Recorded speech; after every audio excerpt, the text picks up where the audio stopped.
our series of Power of the Leash. So I kind of want to talk about leash hold really quickly. A lot of dogs, handlers come in with their leash and they'll come in with their dog, and we see a lot of wrapping of the leash around our arms and our wrist, or we'll see it gathered in their arms or their hands like this. All can be huge problems. If I wrap it around my wrist, it can cause an injury, or if I gather it in my hand, if suddenly the dog sees a squirrel or gets distracted, takes off running and pulls very hard, it's going to pull right out of my hand. So I want to talk about a leash hold I really like. I think it's very functional for every day. Most of us are right-handed, so when we're doing things, we do things with our right. Whether I'm getting the mail, I'm opening the door to my car, I'm going to want to do it with my right hand. Get the branches out of the way, maybe spider webs, we're all going to do it with our right hand. So Felix, come. So what I'm going to start with is teaching you how to hold the leash, how to set it up.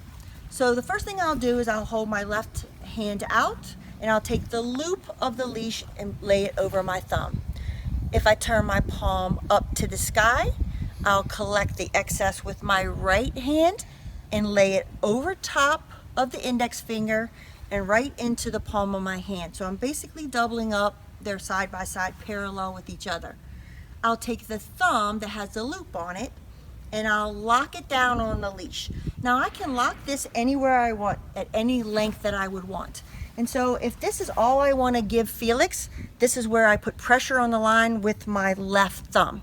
If I want to let him have the entire leash, I will still hold it in this fashion, but I let go of the pressure. And the leash can just slide through. He can have however much leash he wants to kind of go away and sniff. Now, the next thing I want to talk about is if something happens, and let's say that same squirrel or rabbit runs by and Felix decides to take off on it, the great thing about having my leash in this fashion or in this way or this hold is my mind for some reason will automatically realize that the leash is sliding through my hand very quickly.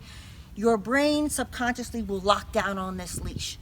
The great thing is, even if it quickly gets through your hand, you still have the leash somewhat caught on your thumb. So that's why I like to call it the double locking system.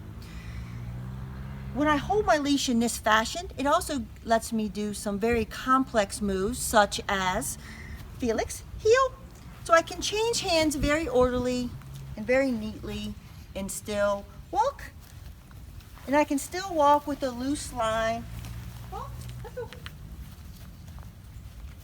And still have it very orderly and very neat. All right, guys, we'll see you for the next series of The Power of the Leash and our next topic about leashes.